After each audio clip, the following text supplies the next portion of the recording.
All right, so we could soon learn a lot more from Congress's ongoing probe of the Epstein files looming over the Trump administration. On Wednesday, the House Oversight Committee approved subpoenas for the co-executors of Epstein's estate. Of Epstein's estate, and voted to subpoena billionaire Les Wexner.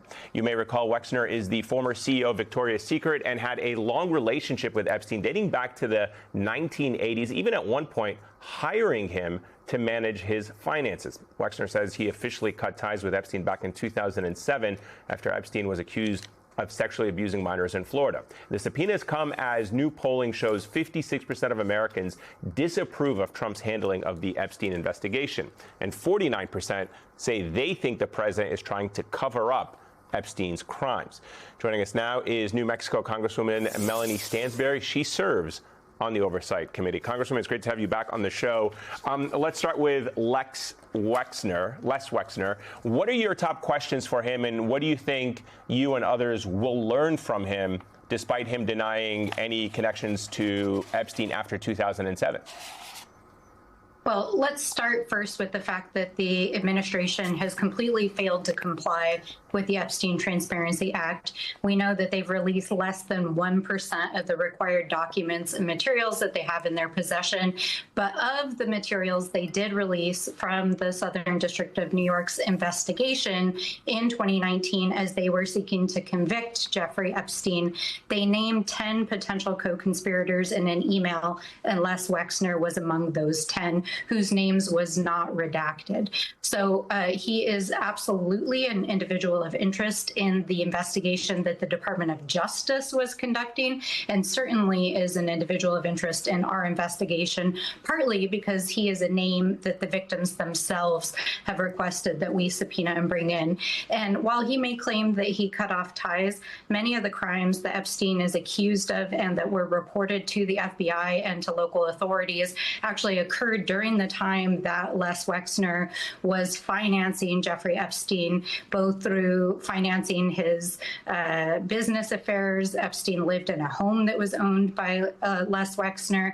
And it's very clear that Epstein was using his ties to Wexner's clothing empire, including Victoria's Secret, as a front to meet young women and to recruit them through the modeling agencies that Wexner was associated with.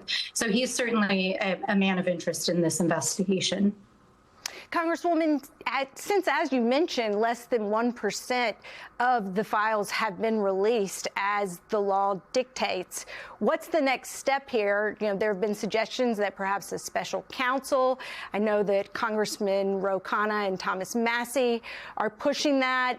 Do you support that idea, and what needs to be done so that the Department of Justice actually follows the law? Yeah, well, I mean, I want to just say also that this is so clearly a cover-up, and I think the polling that you just showed indicates that the American people understand that. I mean, the fact that Donald Trump for months lied over and over again, then he threatened members of Congress, it all blew up and came to a final conclusion with Marjorie Taylor Greene and her leaving Congress. The American people know they're being lied to, and they know that Donald Trump is covering up the Epstein files. And we know that they're slow walking and over redacting at his bequest. So we have tools for enforcement that include, of course, holding DOJ officials, including Pam Bondi herself, in contempt of Congress. The challenge, of course, is that normally the enforcer of someone who's breaking federal law is the Department of Justice, so they're not going to enforce themselves. So we can vote to hold her in contempt of Congress itself, wherein Congress would hold her accountable. And there is an effort to get Republican allies to join us in that effort right now. As you mentioned, there's also an effort to ask a federal district court judge in New York to appoint a special master that would oversee the disclosure and also provide documentation to make sure the compliance is happening.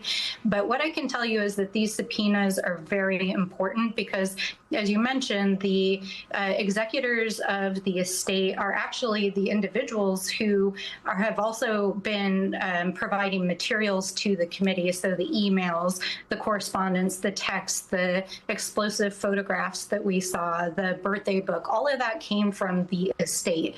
And some of the survivors have mentioned that they have concerns about these individuals who were also involved, of course, in the legal and accounting matters while Epstein was alive. But we have a lot to learn from them as well about what DOJ has in their possession and is not released.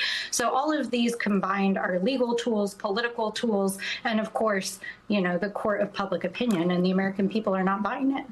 But the other tool that lawmakers have at their disposal is that you all have broad protections that the rest of us do not enjoy.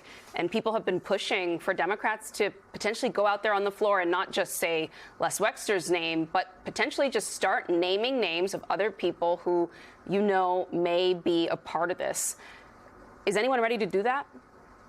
Yeah, I mean, I think that any of us at any point are happy to go on the floor and name names, but the point here is much broader, because this investigation is about why did the U.S. government cover up and not prosecute these cases.